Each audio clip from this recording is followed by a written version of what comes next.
Hello and welcome to Example of Play, the home for strategy and tactics gaming. If you haven't subscribed already, go ahead and hit that button now. This video is the first part of a beginner's guide for Advanced Tactics Gold. Although this game is well over a decade old at this point, it got a new patch in 2024 which brought some new life into the game and sparked some interest. So I wanted to create this guide to help those new players and older players that never quite figured out the game to help you to hit the ground running and get into this really unique and fun strategy game. The topics for this first video will be how to set up a new scenario, an overview of the UI, production, research, creating new formations, movement, engineers, and then a capstone exercise to bring it all together. So first things first, we're going to look at how to generate a new game. Although Advanced Tactics does come with some pre-made scenarios, we're mostly here for the random map generator. You'll look over here and see that there are a bunch of random game options, starting with Classic, and then up here we have Phoenix, and you might not know what any of that means, but basically these are newer versions of the game using new rule sets and additional features. And so really, unless you have a particular reason you want one of these older ones, just go with Phoenix Random Game to get started. Hit OK. Now, much like in playing Civilization or other 4X games, you have a lot of options here of what kind of world you want to generate. We can choose how big it is, how many players, how many oceans we want. There are a bunch of options down here which are self-explanatory, or you can look at the manual to get some more information about them. I'm going to pick a few things just for demonstration purposes here, and you can also kind of style the game in different ways depending on what you choose here. To make it harder on yourself or just make it play out differently. I'm going to go with the one town start. So instead of starting with a capital and several additional cities, you just have your capital. We're going to go with Stone Age, which basically makes you start with nothing built and no research, and then no roads, just for the demonstration purposes of how building roads expands your supply network. That also turned on Shroud, which makes the map dark. We have to explore it to see what's out there, which gives it a very 4X Civilization feel, which I kind of like, but this is totally optional, whatever you want to turn on here. So just bear in mind when we get to the scenario, it's different than how the normal default settings would look, because there you actually start with a small army. Here we're going to start with basically nothing. Here there are some additional options you can choose, how you want the world to look like when it's generated, and some other things here. We won't worry about any of those. Regime settings, you can choose what kind of people each nation is. You can leave this random. Each option gives you some kind of small bonus, but we'll just leave it alone, see what we get, and then we'll hit make. So we are the Empire, or well, we can change this here, but we are the Empire going up against the Soviets. You can also have some settings here. If you're playing against a human player, you might turn on password protection, that sort of thing. You can change to NATO symbols. There's a few options, but we won't worry about that. And then here it gives you a description of what the Phoenix game, kind of what that does. You can read those on your own, but it just adds more features to the game, pretty much. And then we will hit start. Here we get we are the Empire. We have 4 victory points, so we need 14 to win. And then kind of our starting production, which we'll learn more about that later. Here is a resource report you get at the beginning of each turn. This is going to show you how many resources you have in terms of fuel and ore, which are the 2 resources in the game.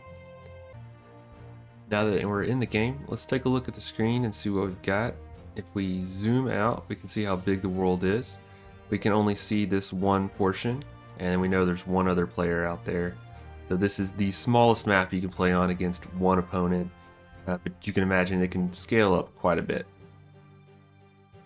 We'll focus back in, and then we'll just look around the screen a bit. Up here we are the Empire, we are the Anglo-Saxon people.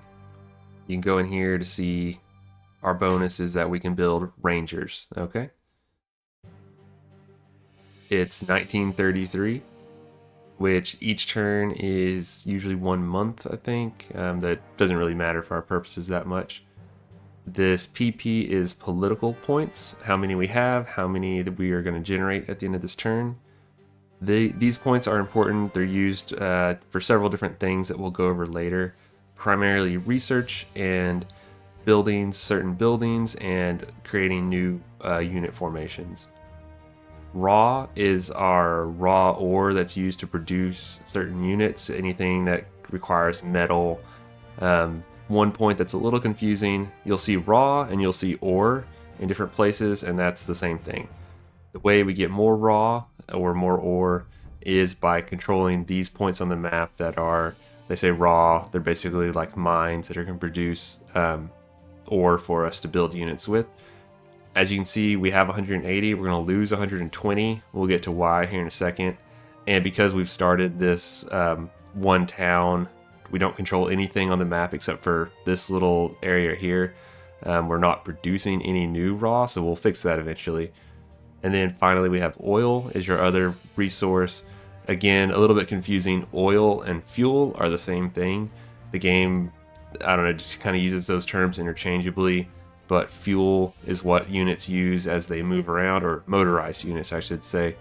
You can actually build horses that don't need fuel, but any kind of motorized unit and a few other uses, you're going to use oil. But if you see fuel, oil, same thing. And then it works the same way. There are oil pump locations on the map that you want to capture to get additional oil production. Right now we have 0. We're not using any or generating any. If we look here, we can click here and see this is Philadelphia, our capital and current only city. If we click on a hex, we can see up here what kind of hex it is. There's some stats for it. Really the only thing we're worried about right now is the VP. So most locations aren't worth anything. The capital's worth 4 victory points. And then these other cities that we see around the map are worth 1 victory point. So we'll want to capture those. That's how we would win the game, get into 14 victory points. We can also, it defaults to this hex tab, though you can click this location tab to see some different information. We can see what's being produced in this city, which we'll get to that later. If we click on this raw, right now it's not producing anything, but if we controlled it, it would show us how much ore it was producing.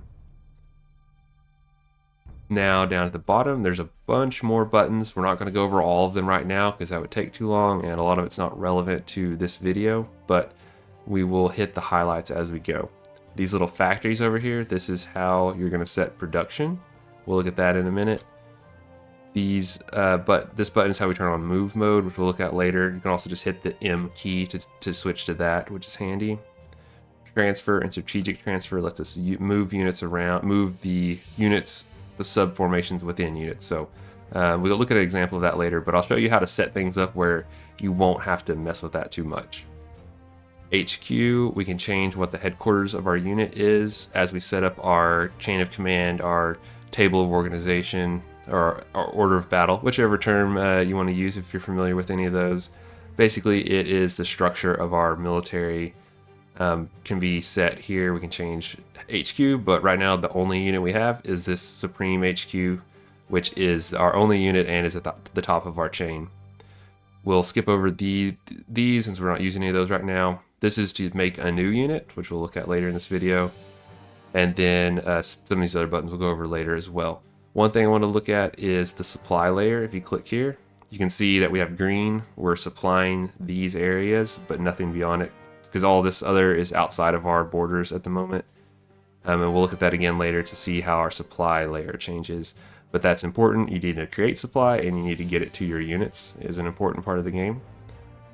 And then some of these, there's an officer pool. We won't worry about that in this video, but you can basically have officers in charge of your headquarters units that can gain stats and level up. And then you can change what kind of model the unit is using, but we won't worry about that at the moment. Over here we have some important buttons. Surrender, we're not going to do that anytime soon. We don't have any records to look at yet. The model designer is an important part of the game where you'll design what your units look like. I'll show you how to do that later. Strategic information map. So right now we don't see much on the map, just our capital here, and the rest of it is blacked out. But as we go, this is kind of your diplomacy screen, your big picture. We need 14 victory points to win. There's only 2 factions on the map, and we can kind of see some information. But right now we're at peace with them, but we don't know anything about them. But that can change later. The subformation model design, we're not going to worry about that right now. That's for more advanced once you understand the game a lot better, so don't worry about that. Though the decision room here, we'll look at in this video, and it is important. This shows us research. This is basically telling us what kind of units we can create. Right now, the only thing we've researched is Ranger Theory. That's our faction, gets that for free.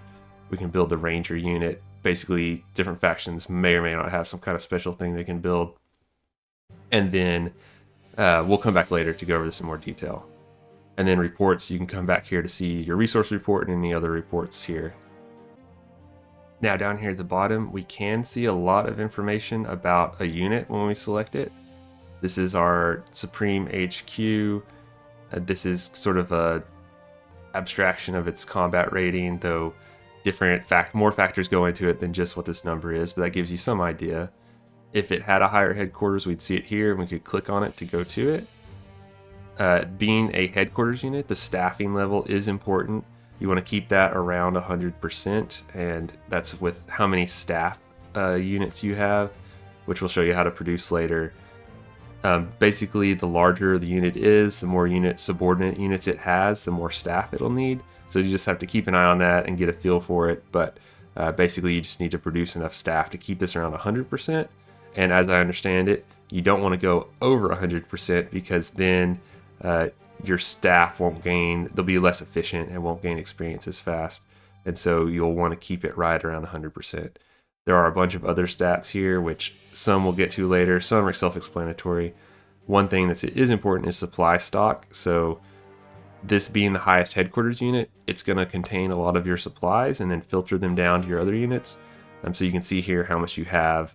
And as we go, we'll see it being sent out to other units. And then if we look at the subordinate units, we'll be able to see how much they're requesting. Pretty straightforward in terms of the bigger, more complex units are going to need more supplies, and you'll need to generate those to send them out. Here, since this is a headquarters unit, it has an officer commanding it. We can see he's level 0. He's been with us since the beginning. And then here's some stats he has, but those can go up over time. We won't worry about that right now, but that's a nice feature of one of the newer updates. Over here, subformations. This is the actual types of units that are within this formation. Being a headquarters unit, it's a little different. So it has some staff. It has 60 rifle units, which you can click on to see their stats, what they look like, but we won't worry about going into the details right now. Most of them are, you get the idea from the basics. And then it has trains, which right now we won't worry about that, but we'll talk about it in a minute. You can look at this logistics screen to get more details about like supply going in and out, and our transport capacity. We'll talk about that later. And then what kind of movement this has and some other details. But for now, that covers the basic overview of the UI. There is more details to go over, but we'll explore those as we go and as we get to them in future videos. So before we get to fighting other nations, we need to know how we're going to make the units that we're going to send off to war. As I mentioned, we start with nothing other than this headquarters unit. If you do the default start, you actually start with a kind of bare bones military spread across several different cities with a variety of basic units. But for us here, we started with nothing other than this headquarters unit with a few riflemen and staff officers. So how do we build more units? To do so, there's a few options, but over here, these factories are how we get to production. If we select a city, we can hit P or click right here to look at the production for this location, and we'll see it here at the bottom.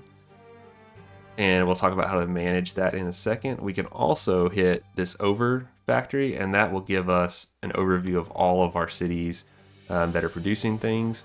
And you can actually manage them. Once you have multiple, you can manage them from this one screen and get kind of a summary of what they're making and control the details from here. But you can also go around and click on each city. And then this HQ button is important. This is how you're going to set the headquarters that production from this city goes to. It's always going to go to a headquarters unit and then filter down to the subordinate units. So it's important to set those up depending on your situation. This is where advanced tactics gets really interesting and fun to me, is that it's very flexible in letting you set things up how you want them to be. You can have just one supreme headquarters with a bunch of subordinate units, but that might be inefficient. You can set up where you have various headquarters, different layers of how deep your command chain goes is totally up to you. For today, we'll keep it real simple. But this button is important because you do need each city to send its production somewhere, or it's not going to make anything if you don't tell it where to go. For right now, we just have the one city. It's already set to our Supreme HQ, so we don't have to worry about that. But let's go into production, clicking on it right there. And for Philadelphia, what are we making? So each city can have 4 lines of production, basically. It can be making 4 things. You can also build factories later, and I'll show you how to do that, which was a question I got a lot of comments on, of how do you build factories, because it's not very obvious. Once you know how to do it, pretty easy. So I'll show you here in a little bit. So the things that we're building right now: supply, that's important. Political points, those are important. Riflemen, we're going to need a lot of those. And then trains. So right now, trains, normally you would want to build some trains. It's going to add to your strategic transport capability. Basically, it helps your HQ to send supplies and units around the map as you expand out. But right now, there's no railroads. We don't have any railroads, so we don't really need a whole lot of trains. Also, each train that you're building is using up 20 of your raw ore, which right now we're not making any. We only have 180, so we're going to use it up real fast. So we're going to turn that off. Yep, we're going to delete that slot, and we're going to put something else in there. So when you come over here, you click, you can change any of these, but we'll go to this empty one. And when you come, basically you go across the screen here to select what you want each line to make. So we're going to select our empty slot. Then we'll come to this middle where there's the different categories of things. We got non-combat, which is political points or supply points. Those are both important things that we do need some of all the time, basically, but we're already making some. Vehicles right now, you start with a variety of really basic stuff you can build, and then I'll show you how to research more things here in a minute. We can make jeeps, which give our guys some mobility. We can build a few different infantry units. Resources, we can make, basically you can crank out a little extra of synthetic oil or recycled ore if you really need some additional resources. And then transport, there are a few different options here. Trucks, horses, which don't use any oil or oil/fuel.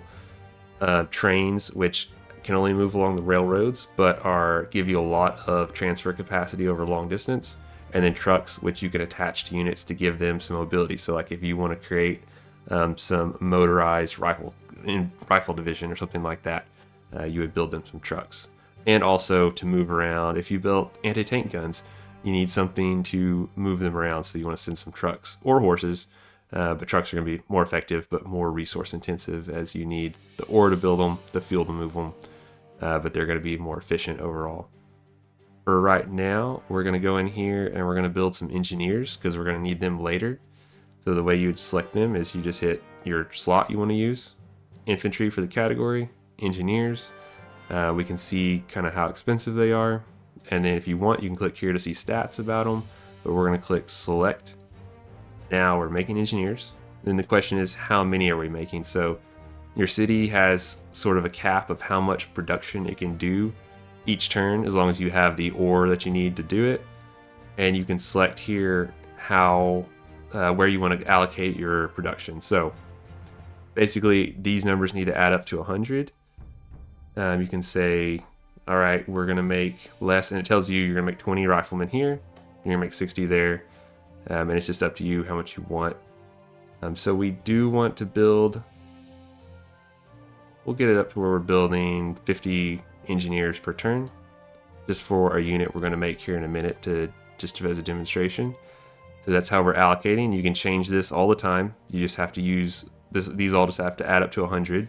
And like I said, you can also build factories to build tanks, aircraft, and a couple other, at least one other factory, to give you some additional production. But each city basically lets you have 4 things going at a time. So we're going to set that there. And then just as an example, you can come back to the overview screen. You could select it here and do the same thing. And then this also gives you kind of a summary of your total production. So we did that, and now we are going to produce some engineers. But let's say we wanted to build something besides those basic units we had at the start. How do we do that? So we'd come back over here to the decision room. You can hit F2 or click right here with the little tool right there, and you can see these columns. So these are the researches we have right now. Oh, we got some ranger theory. Lets us build rangers, which is nice, but we're going to need other stuff too. The center column is not available, so these are all things we could research eventually, but we need to unlock prerequisites first. As you can see, there are 4 levels to each type of unit, and then there's also a bunch of upgrades you can make to tanks, so anti-infantry, combat, and mobility upgrades for your tanks, which these can be used to create kind of customized variants of tanks, but we're not going to worry about that right now. Those go all the way up to level 8, so you can really get into tanks if you want to, but most of your regular units are going to have 4 levels of upgrade to them. And then there's a few that you can't access immediately, so like bazooka, that would be nice, but we need to research mortars first, which you can then, to actually research something, you come over here to available. These are the things we could get right now. And then we basically just need to pay the price in political points. So the PP, we can produce those however many we want, or how much we want to allocate to producing those in each city. Right now we start with 32. As you can see, most of these starting researches are not too expensive, but getting the tier 2, so like the tier 2 riflemen and as submachine gunners, 179 points versus researching mortars 22. So there's a lot of stuff. We don't need, destroyers or cruisers, but you can set maps where you have oceans and you have ocean combat going on. One good choice to start with, this is something when you play against the AI, you'll see them do.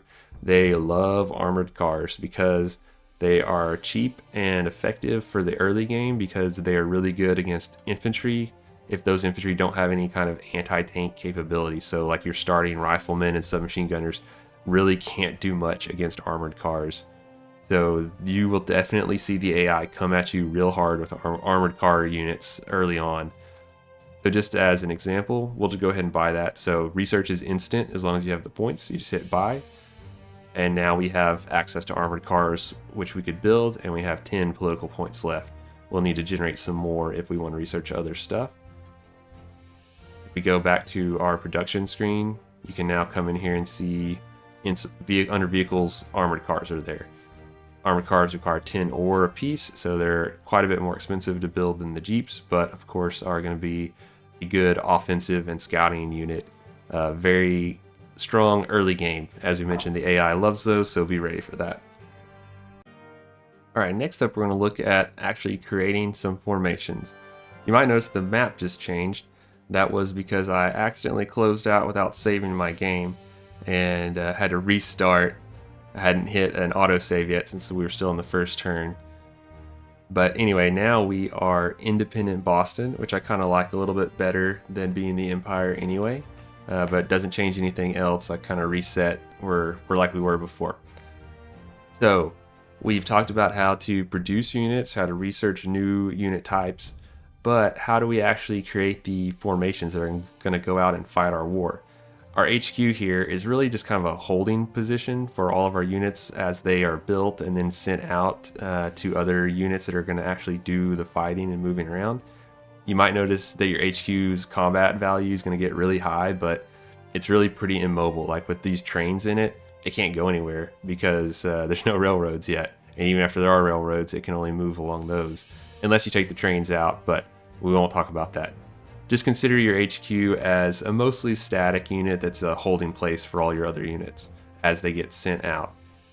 So to actually create these units that are going to be doing the fighting, you're going to come and use this hit in or this make new unit button.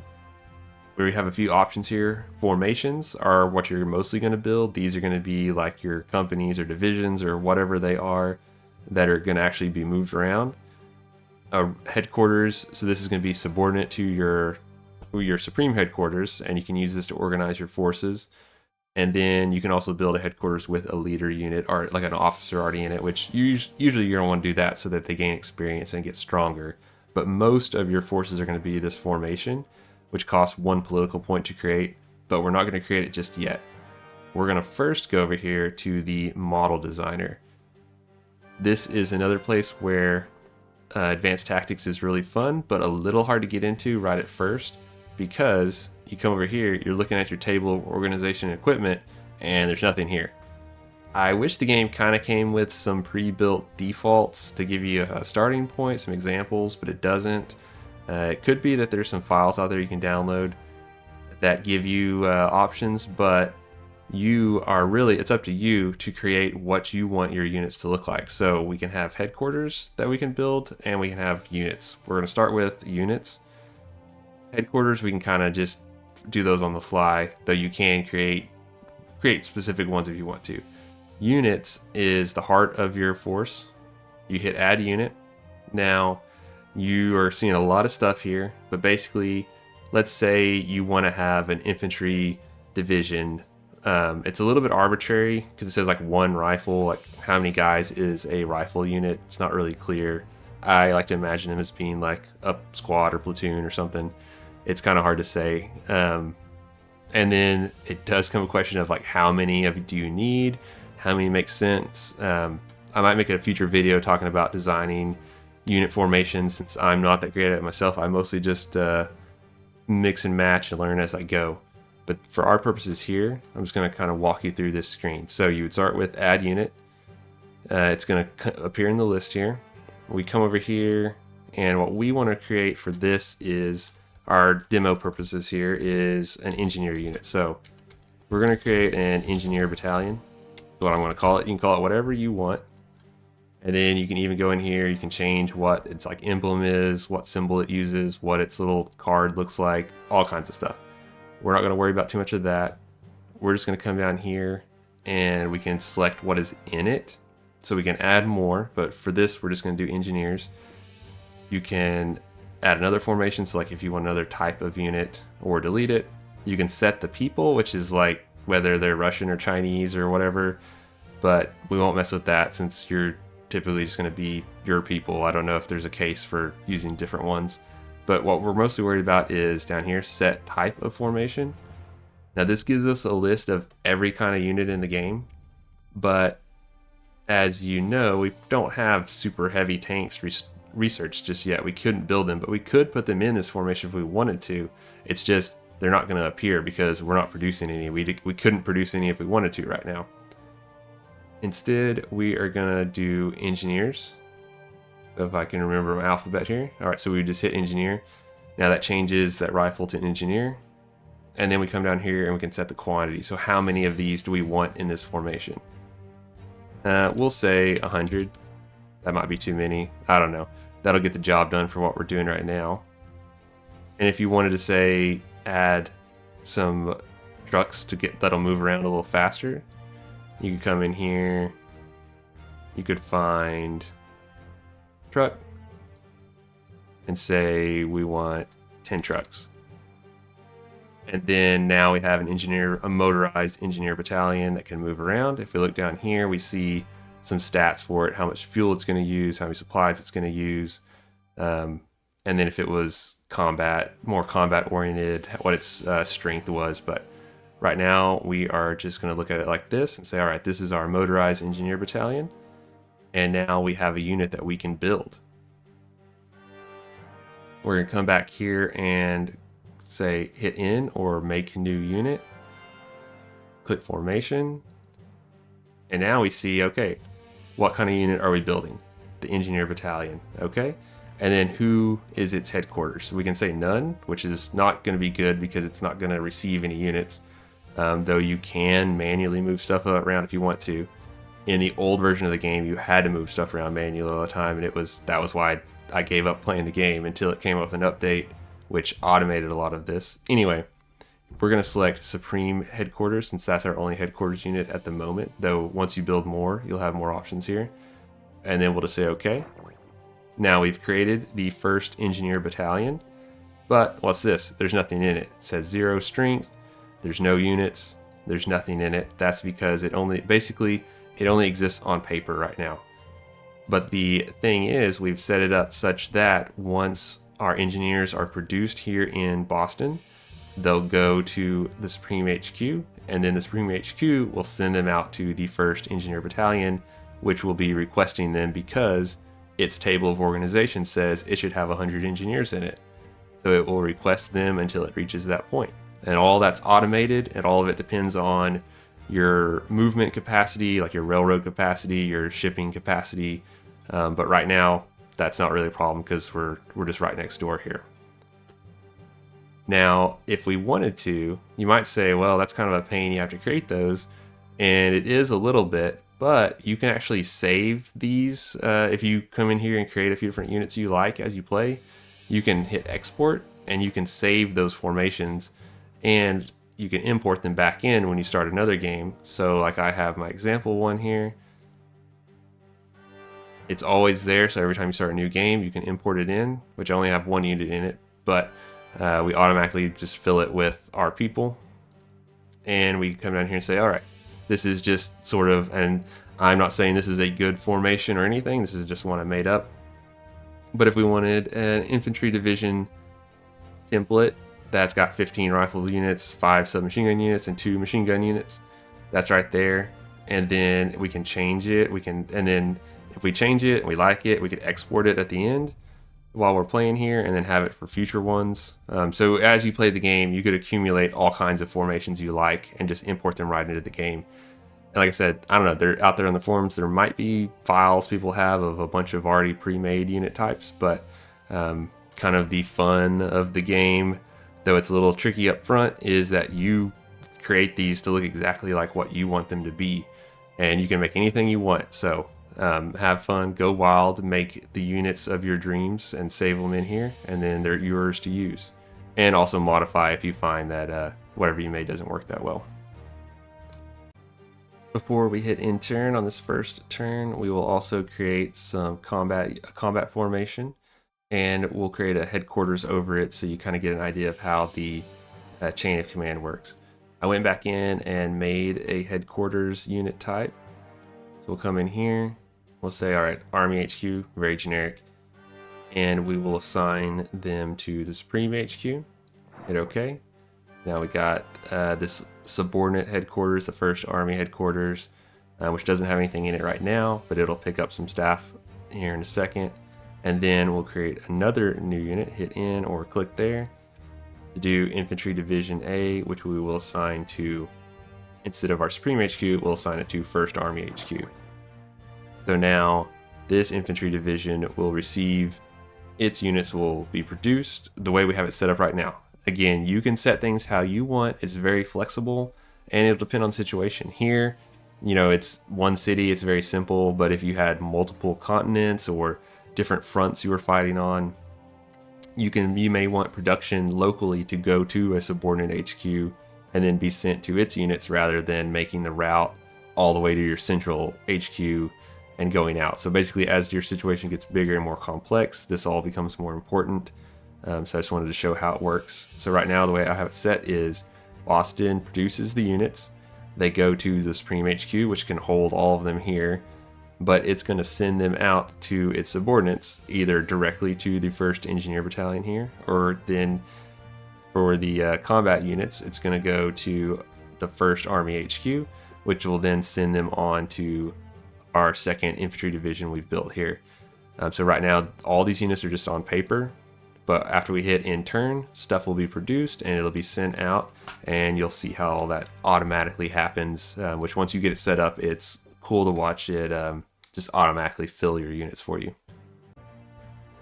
So here we go. Let's click end turn right here.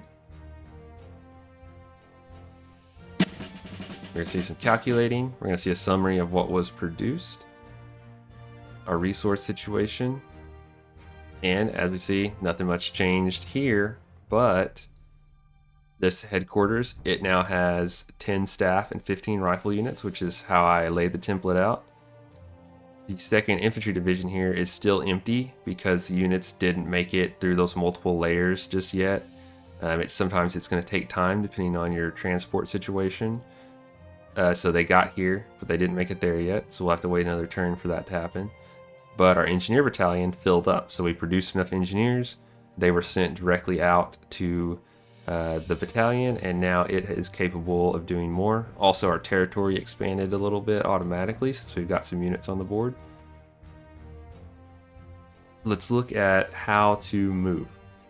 So movement is pretty simple.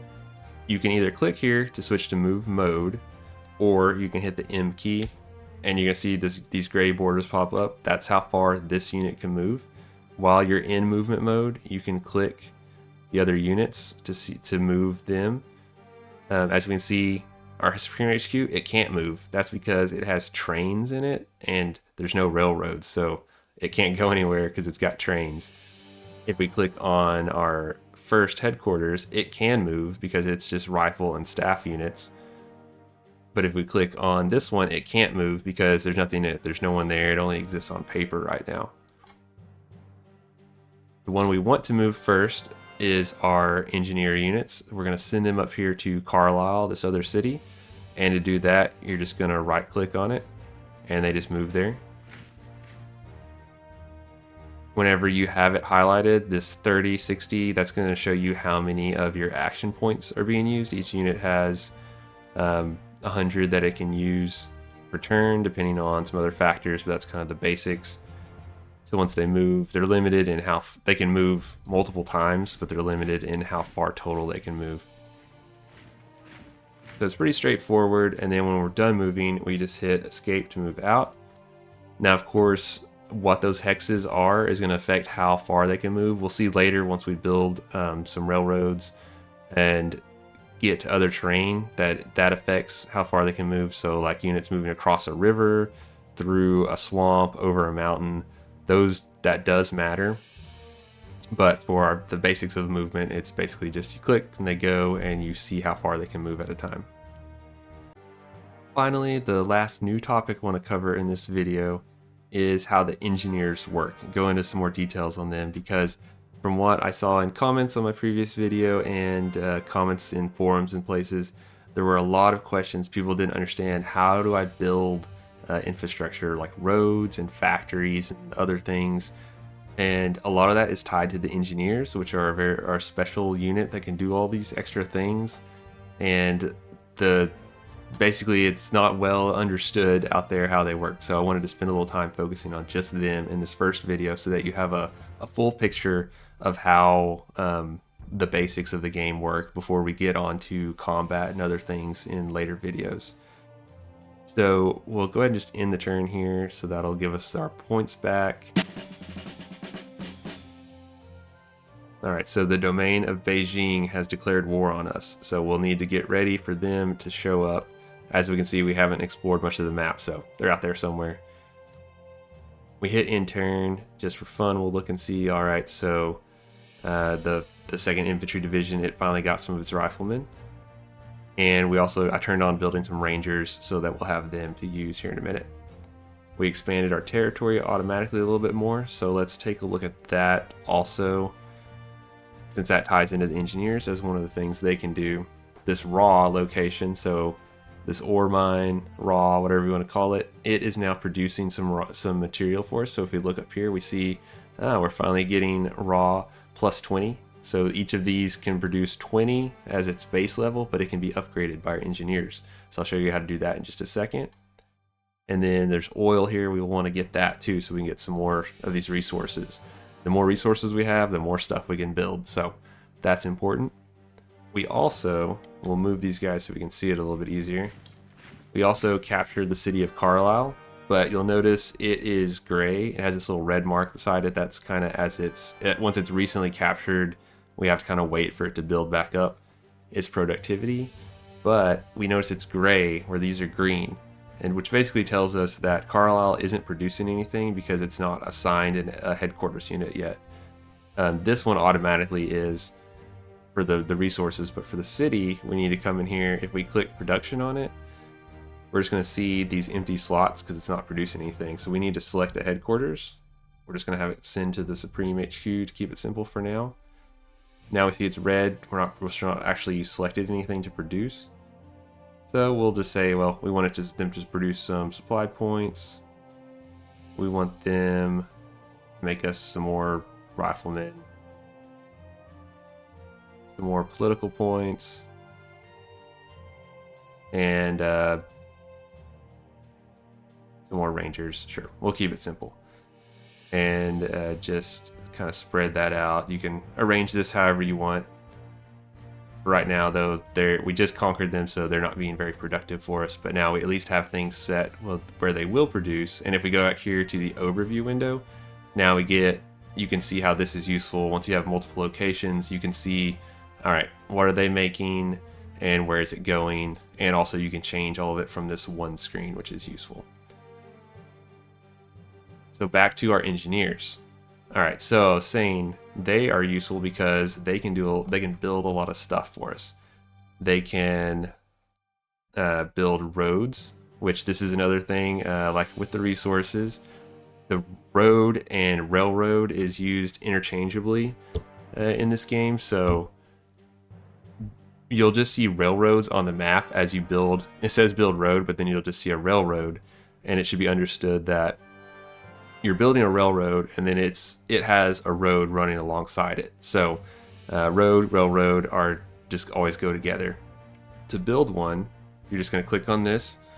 You got your engineers. They have a special stat called this EP, that's engineer points. They need those to build stuff, which for the buildings, but they can always build the road. So we see, it's kind of hard for me to point at it, but in the middle down there you see it costs 20 engineer points, 30 action points, and 20 raw ore. So a road does have a cost to it. And then you click which of these hexes you want them to build from where they're at into that hex. So we just click the little check mark, and now we've got, you'll be able to see it easier here in a minute, but we've got a little railroad right there if we move them off of it.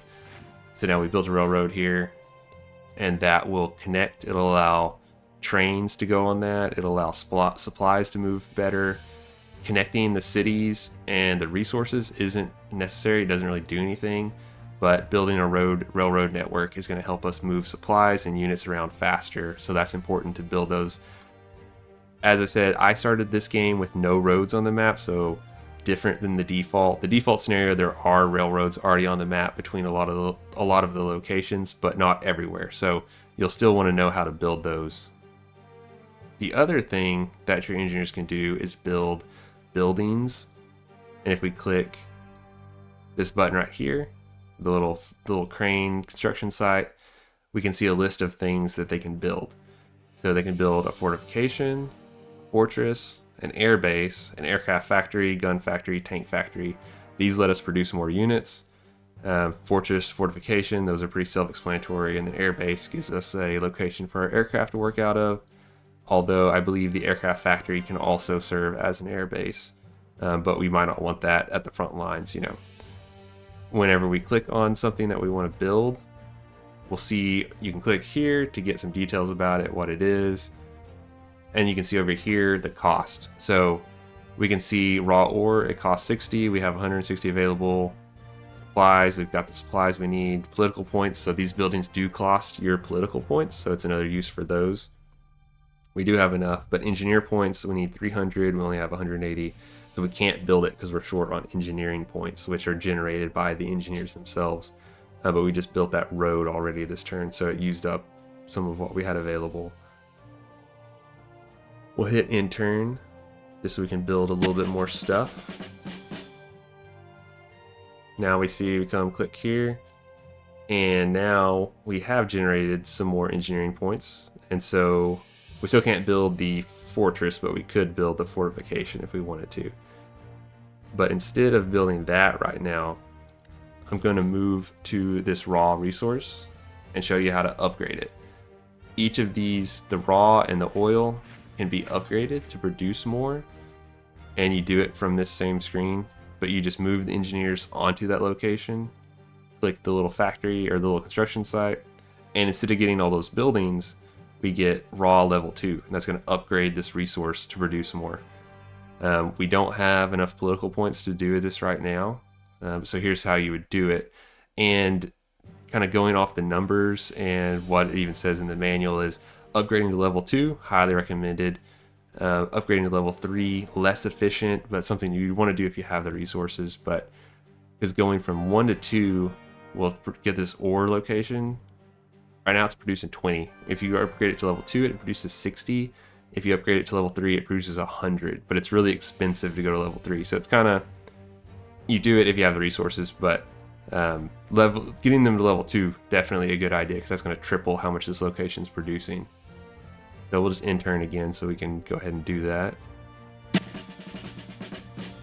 So you see how political points become really important, because you need them for a lot of things. Because I haven't been researching any new stuff. If you wanted to, you need it here. You need it for building headquarters units. You need it for building more formations. And you need it for upgrading these locations, building fortifications, all kinds of stuff. We come here. Now we do have enough political points, enough engineering points so we can build it. And it's just immediate happens. And now if we come over here and look, all right, producing 60 ore from this location. Up here we're at plus 100, so we're getting way more ore. If we look, we could immediately upgrade it to level 3, but it's quite a bit more expensive in terms of 100 political points. And yeah, so we could do that, but right now we're only producing 14 a turn, which we could produce more, but to give you an idea of it being more expensive. Anyway, we can also upgrade the oil locations, so they start off at 250, and similarly you can upgrade that to level 2 or 3. The other thing, we'll intern one more time just to show all the options with the engineers, is that you can go right here to blow up the location. So you can destroy infrastructure, you can destroy bridges and things, and you might want to do that sometimes. Or this one's to destroy bridges, and this one's to destroy like the building there. So, but it's not guaranteed. They can, depending on how many engineers you have, they'll do a certain amount of structural damage. So that might be an option you want, but we won't worry about it right now. But I did want to show you there's a lot to the engineers that's important to the game overall. Understanding how to build those things and how to build up your infrastructure is important. So if we wanted to just come in here, we'll build that road. We can move here, and then we'll say we want to build one more road. Now we've linked a railroad running from that side to here, which doesn't really matter, but just to give you an idea of what building your infrastructure up looks like. Now for the last part of this video, I'm not going to introduce any new concepts. I'm just going to kind of exercise what we've been doing so far to show us moving out. And we will just go through here and do a few things. So I've got my infantry division. They still just have the 15 rifle because that's what the template calls for. We don't have any submachine gunners or machine gunners being built, but we do have rangers we've been building. So what if we wanted to mix it up? We could come in here to our infantry division template and add ranger formation. And let's say we want 20 rangers in there. And let's say rifle, we don't think 15's enough. We'll do 50. And like I said, it's kind of arbitrary. It's hard to say how many is the right number for any of these things. As the game gets going, you will hit constraints of how much stuff you can build and how fast, and you'll kind of get a feel for it. You can also see what the AI sends against you and give you an idea. We might also want to be building some armored cars. So we'll go back in there, we'll look at these guys again, and we'll add armored cars to it. And we'll say 10 armored cars to give us a little bit of basic armor to start things off with. And then we'll say, all right, one division's probably enough. Let's build a few more. And we'll assign them to 1st Army HQ.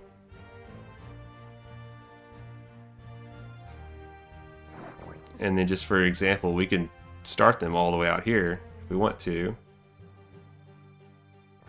The problem is, if we look at our, right here, our supply layer, our supply situation is a little iffy because we don't really have any infrastructure going yet. We've built a little bit of roads here. It's green down here. Actually, it depends on which location you have selected to start with. So from right here at home where our stuff is, we can transport those supplies up here real good because we've built a little railroad. But going across, say, a certain distance, it turns yellow, not so good. Here, this river running through, there's no bridge, turns not so good there. And then it goes to blue, which is less, and then red, even less, because that's like a mountain, those are swamps. So that gives you an idea of how not having infrastructure changes the amount of supplies that are going out. So to remedy to that, we'll have our engineers, which if you have 2 units on a hex, you can just click on it again to switch what you're looking at. And then they have already moved this turn, so we'll need to go to the next turn. And this will also let us see how these other units fill out as we're building stuff. Actually, we're going to be building some armored cars as well, so... Oh wait, because I reset the game, we lost our armored car research, so we'll do that. Now we can come here and say, alright, I want to be building some armored cars. Now that we have a little raw resource production, we can do that. And now, finally, we'll hit intern. Now we got a little bit more going on here. We're producing a variety of stuff. We are using some fuel, we're producing some fuel, and some of our ore.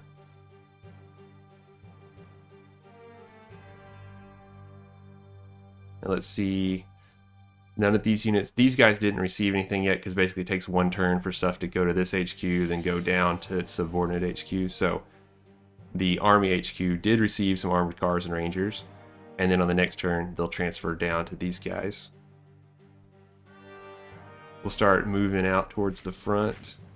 Now this unit still doesn't have anything in it, these don't. Our engineers, we do want them to start building us a road network, so they're going to build here and there. And then they're limited in how many, building that road uses like half some of their action points, so they can only build so many per turn. But as we see, we have a little bridge right there now, very cute. And we'll build just cutting through straight to the front. We'll intern again. Right now, I'm just kind of demonstrate how all this stuff plays together. All right, so now these guys, our subordinate units, have received more of their allocation, what they're supposed to have. We've got the Rangers, rifle, and armored cars, some of them here. They're still requesting some more. But they received theirs. They received some. They didn't get the armored cars because we only produced 10 per turn. Basically, 10 can be produced and then move down and then move out as you go. So the more layers you have, the longer it takes for your stuff to get moved around. It just depends on how you organize it. We'll keep building a little road out here so we can see how that works. But out here, these guys, they didn't receive anything because they're so far out here, they're totally out of the supply network. They're not going to receive anything. If we look here, we now see that our staffing situations dropped to 20% because these guys have so many units underneath them. So if we came up here, we could say, all right, we're going to send some of our staff out to that HQ. We could change the template for this unit to be more, but that might get kind of messy of, having a set template when this headquarters is going to have various numbers of units underneath it. We might have kind of a starting template and then adjust from there. But also sometimes you might just want to manually move a few units around. So the way you would do that, not everything's always going to be, according to your template. You might need to customize as you go.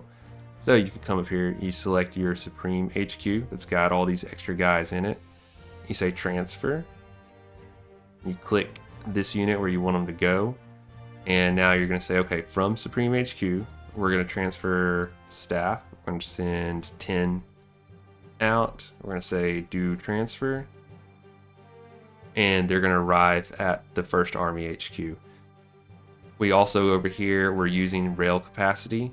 So you could have naval capacity, land capacity if you had like trucks. But we're going to use rail because we've got plenty of rail. So we say do transfer.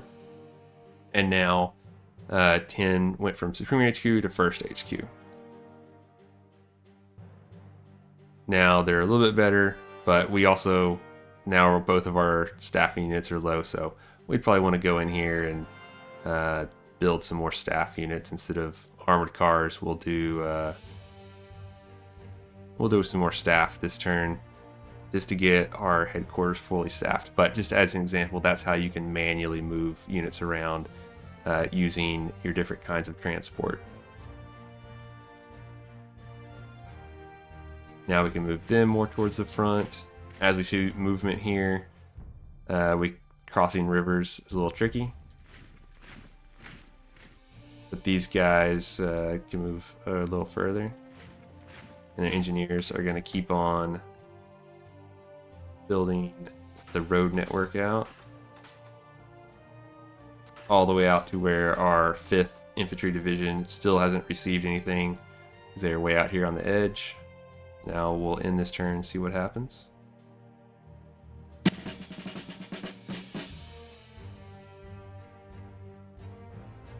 And now we've built a road out to them, railroad, and lo and behold, they received some of their forces. Now we kind of need to zoom out to see all our territory. We control a decent sized chunk of the map now. And we can keep going, keep sending guys, move them out to the frontier.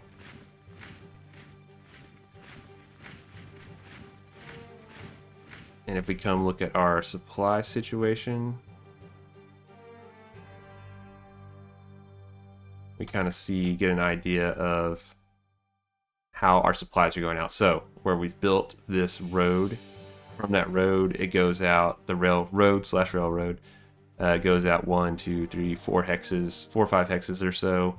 But if it crosses, say, a river, it goes down to yellow, and then crossing mountains goes down to red and the blue. So less and less supplies going out depending on terrain and depending on where you've got roads built. So building roads, building units, we've kind of covered all the basics. We haven't got to any combat in this video, but to get to that, you kind of need to understand how to do all these other things first. One thing I didn't do, just for fun, we can look at, well, we can't build it yet because we don't have enough engineering points saved up at the moment, or enough political points saved up at the moment.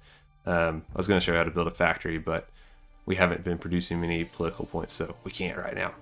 But anyway, in this video, you saw how to start a game of Advanced Tactics Gold, how to move your units around, how to produce units, research unit types, create new formations, put those formations in the field, fill them up with units, and create a basic chain of command using different layers of headquarters, and how to build up your infrastructure. You learned all the details about the engineer unit and what they can do. And so I hope this video is helpful. In the next video, we will get into some actual combat, which is its own complexity. But the basics, again, once you understand it, pretty easy. But some of it's a little obtuse at first to understand how to set up combat, how to select units to fight, and how they're going to work. So thank you for watching. Like and subscribe if you enjoyed the video. If you want to see more, be sure, if you've got specific questions about the game, put them in the comments and I'll get to them as we go. I expect to do at least one video on combat, and then maybe one more on more advanced stuff that doesn't get covered in the basic videos. But I hope you enjoyed it. This is a really cool little strategy game that there's nothing else quite like it, and so I like to play around with it from time to time. Thanks for watching, and see you next time.